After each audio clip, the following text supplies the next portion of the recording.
insanely adorable. They always need to go from like TV to film to have a big story, a big adventure. So the ponies leaving Equestria is that big adventure. We explore all kinds of new worlds. To me, the most exciting was the sea ponies. I mean, that's just completely adorable. And there's some wonderful stars, and of course the original main six cast, and great colors and adventures, and it's larger than life, and we had a great time making it. It took about, for me, maybe 10 sessions, and I work by myself, which is really sad. So when you do a series, you work all together, but when you do a feature or a video game, you work alone, typically because there's a lot of lines to cover, or it's hard to sort of schedule everybody. So I did do it alone, although I got to meet some of the celebrities afterwards at different events. My favorite being Kristen Chenoweth, who I'm such a big fan of, and she was so adorable. And I'm 5'2", and she makes me look very tall. She was just a sweetheart, and I was like, "Can I take a picture with you?" She's like, "Sure." You know, no makeup, doesn't care. She's like, "Yeah." Really sweet. So, but anyways, I had a great time, and love to open it up to questions. So what drawed you to My Little Pony? What made you say, okay, I'm going to do this? Well, I knew Lauren Faust from the Powerpuff Girls, and she called me one day and she said, "Would you help me with a pitch?" And of course you say yes to Lauren Faust. And she came to my house and she showed me drawings of Equestria and the ponies in the world. And having played with them as a child, it was mind-blowing to see her version and how beautiful and deep it was. You know, I sort of, not to say anything bad, but the original version was more about toys and look how cute this is. And Lauren's was so deep and it touches you on so many emotional levels. And so I have a home studio, and she said, "Would you lay down Twilight, Pinkie Pie, and I think it was Applejack in my studio just for a 3-minute pitch presentation?" And she said as soon as she heard me do Twilight, she knew that I was going to be Twilight. So it was very sweet, and that's how it all came to be. It wasn't a typical audition process. Okay. Even at my level, we're still constantly auditioning, constantly going back to the beginning, back to one. Sometimes we audition for parts we've already had. So this was sort of a unique situation with my relationship with Lauren. You're gorgeous. Thank you. Oh my You're God, gorgeous. you're gorgeous. I'm looking at you like, you're gorgeous. This My Little Pony is so different from the original. Yeah. It seems so inspiring for girls to get to be girly, get to be smart, get to be who they truly are. How does it feel to be part of a series that is inspiring a whole new generation of girls? Well, the thing that I really love about this show is it's also inspiring boys, and it's also aspiring, it's like crossing genders and ages, and people all over the world have responded to this show. The fandom is literally worldwide, and the Brony community, who are like the sweetest ever and give the most to any charitable cause I get behind. They're really wonderful people. There are conventions and fans all over the world that if one's being bullied, they'll come together and help each other, even if they've never met them online.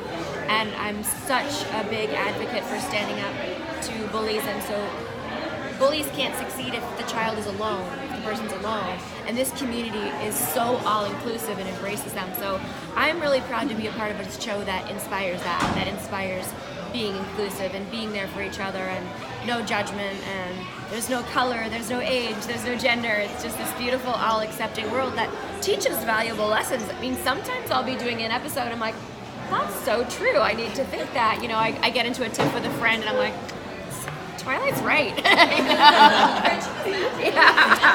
So yeah, I feel very lucky to be part of something that meaningful to people. And when you meet people at cons and you see like, oh, this saved my daughter's life, this saved my son's life, the fandom, the people, the stories, like, thank you. It's like, wow, it's pretty big. It's a pretty big deal. I don't think I've ever seen a fandom quite like this.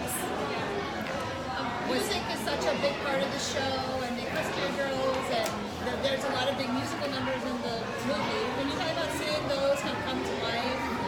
Well, I'm super sad because I don't get to sing in the show. Aww. And I am a singer, but the musical director, David Ingram, and the rest of the cast are all in Vancouver. And he's a perfectionist, and he does an amazing job, so he's doing something right.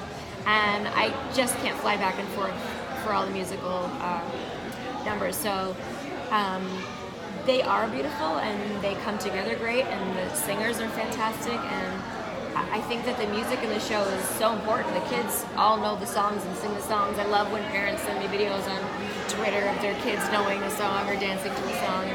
And anytime you have a show that's inspiring music in young children is a bonus for sure.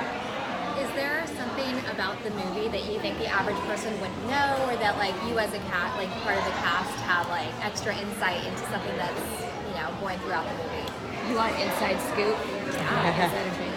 I feel like something fun, about the music or the characters or development or themes or like. I don't know that there's anything artistry of the. I mean, I'm sure the artists throw a lot of little goose eggs in there for people. I don't know that there's anything really that the audience wouldn't know by watching it, but I don't think so. I'm trying to think of something juicy to tell you, and I don't even have one. Not even juicy, but like maybe I don't know, something about the animation or like just something that like the average person watching it wouldn't maybe know that we could share. Well, it did go through an entire sort of overhaul in how it looks, and I know the team works really hard on, like I said, bringing what might look great on television to the big screen, how much more improved the animation has to be, and blah, blah, blah. Yeah, I can't think of anything else really. And it's unfortunate, like I said, because I work alone. So there might be some fun things in there that would have happened if I was with the cast. Like if someone says something to inspire a reaction, go, oh, that's why she did that. Like on Teen Titans Go, Raven loves My Little Pony. Like, so cute. So it's like, that's definitely a little, something for my fans. Were you channeling someone as Twilight? Like when you like think of the voice of Twilight, are you like, this is who's inspiring her or what? Or no, I don't really channel anyone for her. I just sort of, when you get an audition or you start doing a character, they give you a drawing of the character and they give you a description of their world, and they give you what they call sides, which is a portion of the script. And you sort of have to think in your mind what everyone that's created this would want it to sound like. And then I sort of, in my mind, envision myself as her. So I don't necessarily become someone else. A new character is like born in my brain and then comes down to play whenever I need them. So she's her own person in my head. So you don't really want to get in an argument with me because a lot of people living up there come down to help me out. What do I like the most about Twilight? I like that she's conscientious and caring, and she's aware, she's awake, she notices when someone's in trouble and when someone needs help, and that's very similar to me. But I also love that she's vulnerable and willing to acknowledge when she makes a mistake. Obviously in the film it was a big thing that Twilight did something bad, wrong, and some fans were really upset about it. And I said, but you know what? No one's perfect, and perfect is boring. And if you're having a character that's relatable, she's got to be able to make mistakes and learn from them. And so I like that she also has a vulnerable side to her. Yeah. I was chatting with Angel Marin about, and she was telling me that there's certain restrictions that they do, like you can't record somebody's voice reading or stuff like that. Can't record someone's voice reading, Oh. or things along the lines of that. So I wonder if you had those types of restrictions that you your characters, you have quite an abundance, and to get to that point with storytelling like for your children, you have all these great things to do. I do voices for my kids all the time, and they think it's quite funny. Bedtime stories have always been loud and silly, and even now I'll just break into random silly voices and songs. And my younger one said to me, Mommy, some kids don't know if their parents love them, but I'll never know my mom's real voice. That's sweet. So cute. I don't have any restrictions that have been placed on me, but technically it's sort of known that you don't promote a business because there's channels that you go through to be able to license a character. I don't actually own any of the characters that I voice, sadly enough. I don't get a piece of merchandise. I don't have the ability to use it for a commercial. It has to go through all the legal The proper channels. Yeah. But from a personal level, I wouldn't do something inappropriate. Sometimes people ask that at cons, believe it or not. Like, can you say, you're my sugar daddy and blah, blah, blah? No. No. No, I'm not going to say that.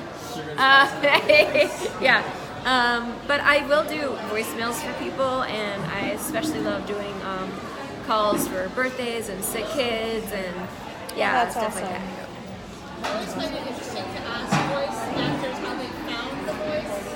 Like physically, how do you get into Twilight Sparkle? Because it's so different from other voices that you do. Yeah, I mean, like I said, she already exists in my brain now, so when it's her turn to read a script, it's like automatic. Like, they don't have to play me what I did. I know how she laughs, how she cries, how she, giggles, how she trots, how she's frustrated. It all she's an actual person that exists in my brain. So I don't go through any prep to do her.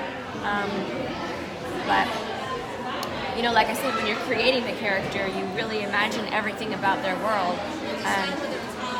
Yeah, and then even with that, when you go to a callback, they'll say, oh, can you make her a little bit older, a little younger? Can she be heavier? Can she have braces? Can she be a boy? Like, you kind of have to be ready to be the creative side's putty and play around with it. But it's super fun. I mean, I'm doing a new show that's going to be a gigantic hit that I cannot tell you what it is.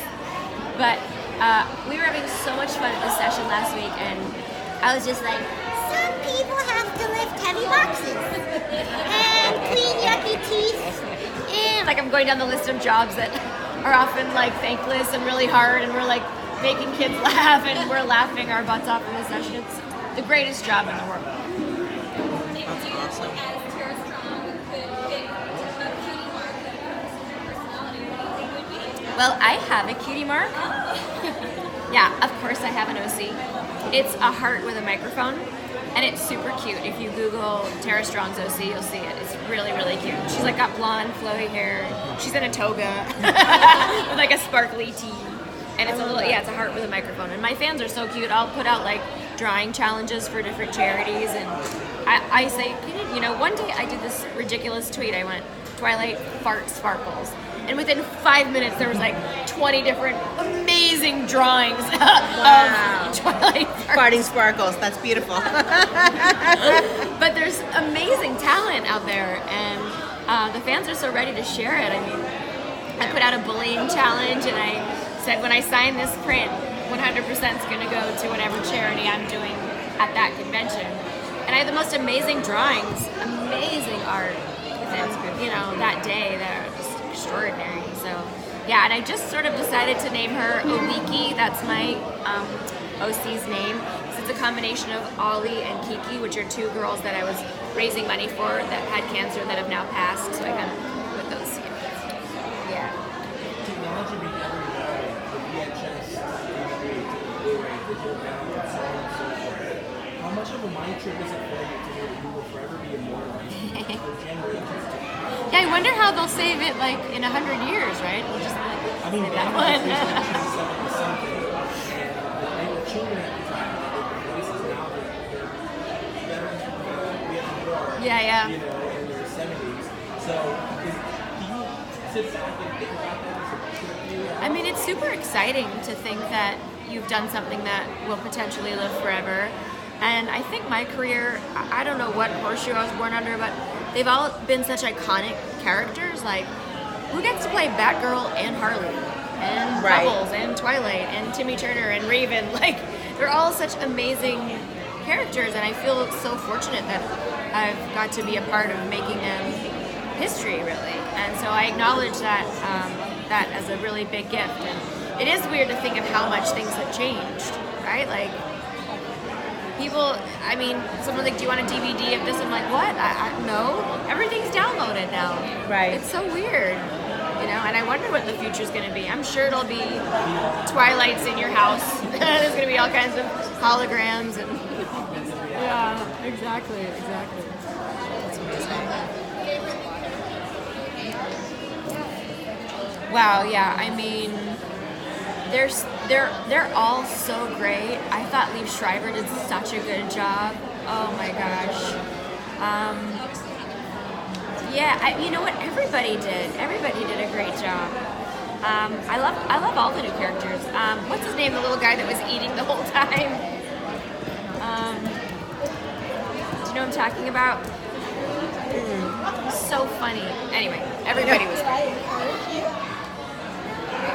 So is there anything you'd like to share with us that you want us to know? Other than the show you can't talk about that you're on right now.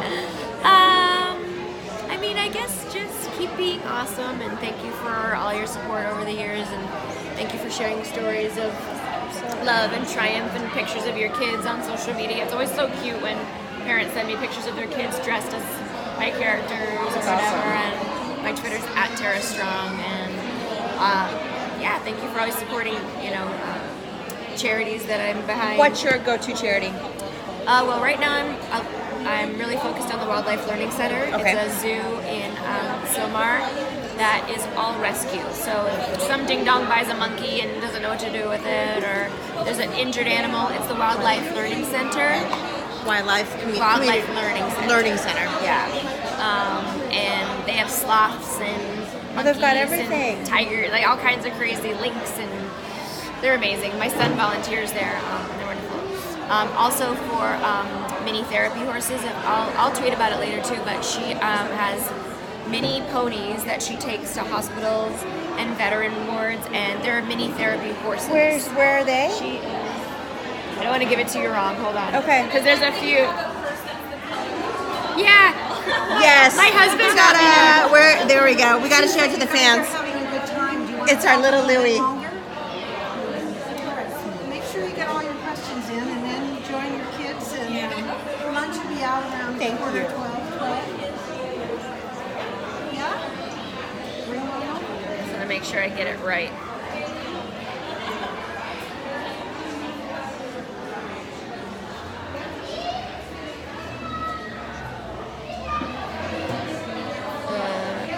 Yeah, it's just called Mini Therapy Horses. Mini therapy horses, and they're located in Montanito. Well, yeah, she's it's really Malibu, Oh, okay. but I mean, I've come with her a few times to the hospitals, Oh, that's beautiful. and because they're kind of My Little Ponies, right? They really are. You know what? Do they work with children in general? Like, will they have kids come in and work with the Yeah, mini horses? she'll go anywhere. But She really will. But will She's she have amazing. kids come to her establishment Yeah. also? Uh-huh. I'm gonna call her Mini Therapy Horses in Malibu. So it's minitherapyhorses.com. Yeah. Let's see if I That's can find the awesome. pictures. And we went to Ronald McDonald House together, Oh, that's beautiful. and I gave the kids My Little Pony toys. Oh. Let's see if I can. She's got the pictures up. She's so many pictures.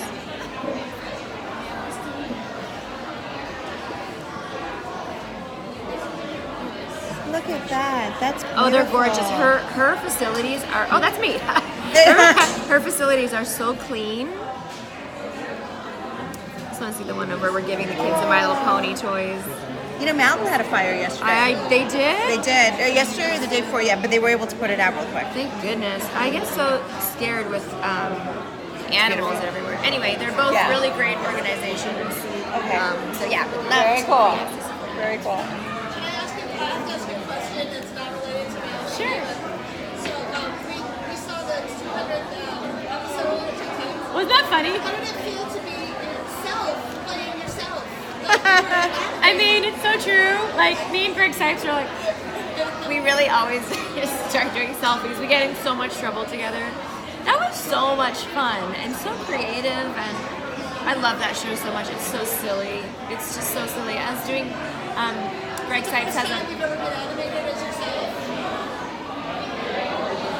maybe. Yeah, maybe. We had one episode of Chowder where we broke the fourth wall and ran out of animation, and it was us. It was so funny. But yeah, I think that might be the first time on an actual program that TerraStrong was animated. It's funny. Is the 2018 con schedule super packed already, or do they give those two as they arise? You know, I'm a little bit late on signing the contracts, but my schedule next year is pretty packed. I'm going to go to a lot of places. get to see the world, get to see your. I'm just speaking from like a Latin America point of view specifically. I know that all your characters, whether it's Las Chicas Superpoderosas, the Powerpuff Girls, I love that, yeah. You know, people just love them. It's a great escape for them from their reality. Oh, yeah. So I'm wondering what kind of awesome little tidbits you get in the mail from your international audience. Well, the international audience is always so fascinating because they get a lot of toys and things that we don't get. And like there's like I get stuff from London, like for whatever reason Ben 10 is really big in the UK, so I have like these big bean bags with Ben 10, all these crazy toys, and I want cool. these toys. Yeah. But I do love to travel and hear the dubs of myself, like in Cabo or wherever I've gone, where you hear it in Spanish. And my kids were laughing so hard. We were watching, I think it was Fairly Odd Parents, and every time the commercials came on, they would go, "Is nerf or nada?" Like they love, so much fun. But seeing the world and going to places and meeting fans is something I really want to do more of. I mean, it's not international, but I did do a con in Puerto Rico this year. That it's not international, Trump. That was so great. I love the fans so much, and my best friend also assists me at cons, and her family's from Puerto Rico.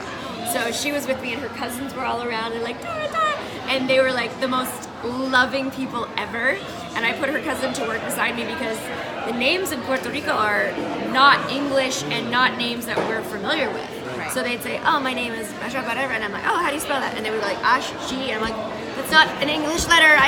And so I made my assistant's, cousin sit with me and say, "Tell me his name," and I would just put Post-it notes all over him. It's so much fun. And then when they were devastated by the hurricane, I've been raising money for them too. So yeah. How do you pick a theme for the holidays? I mean, you have so much to choose from. That's funny.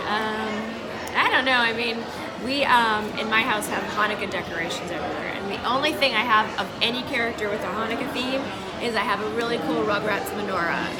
It's really I love Rugrats. Kathy, I do have a question. I'm not sure if you already covered this, but you cover so many different characters.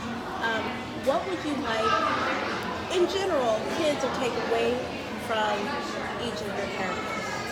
Or just your favorite one? Well, it's funny, like, there's really part of your personality in all of them, and I feel like I've had the opportunity to play such a wide variety of characters that there's something for someone that someone can relate to, like, the big readers and the science kids. I get so much fan mail about kids that love Twilight. Someone's kind of dark and shy, they love the original Raven and they can relate to her. Bubbles is the party girl, and they love her because she's so cute. Like, there's just always something for someone in things that I've done, and I love that there's something to relate to for everyone. It's funny when I go to cons where people don't know me, and let's say someone's there because they've been on a Star Trek show or whatever, and that's their show, and people line up, and then they see my line that goes all the way around the corner, like, who is this girl? And it's because there's so many characters, so somebody loves something, and I always get thank you for my childhood. Every time someone comes over to me at a con, it's thank you for my childhood. That's awesome. What We've got a teenager over here who's waiting to talk to you because he lost his favorite character. Oh, That's awesome. he's shy. You guys are welcome to talk a little bit longer, but then when you go over to Sure. Okay. Wonderful. I literally have a Twilight scarf. Oh, I have My that daughter too. loves Twilight scarf. Oh, that's so cute. My last question Thank you. was, what fans would you find to be a little more passionate, dare I say rabbit? The comic book fans or the My Little Pony fans, the Powerpuff Girl fans? I mean, you have so many characters. Yeah, to choose from. and there's a lot of crossover too, and then there's a lot of people that don't like certain things. It's funny when I go to different cons and I can gauge what the area likes more. It's like, wow, this con everybody wanted a Raven picture or everybody wanted a Twilight picture. But they're different fans. Like, the original Teen Titans fans are not happy with Go, and they're like angry comic book fans, which I understand. I would like season 6 too, but at least they kept us all together, and this is just a different version. So they can be a little more outspoken when something's not right, comic book fans. If it goes against something that they knew as a trope or as a backstory, if they don't like it, like a lot of people were really against The Killing Joke, which I love so much. I love that movie so much. So you can't please everybody, but You're not Nutella. yeah. Nutella. Because you have no control over that. No, and sometimes people are like, "Curse you! You should tell the writers to do this." I'm like, I don't have any control over the writers. I don't get to choose. I'm happy to be here, but yeah. And some people get really angry, and I try to not get into Twitter wars because inevitably, and I don't mean this to sound bad, but there'll be someone so angry and so, whatever, and then I meet them at a con and they're like this sweet little kid, or like maybe somebody with autism, and I'm like, oh, I'm so glad I didn't go, Blank. So, but we're conscious of trying to make as many people happy as we can, but we don't have any control over, what a network does or whether or not we even get to keep a part. So, Thank you. Thank you so much.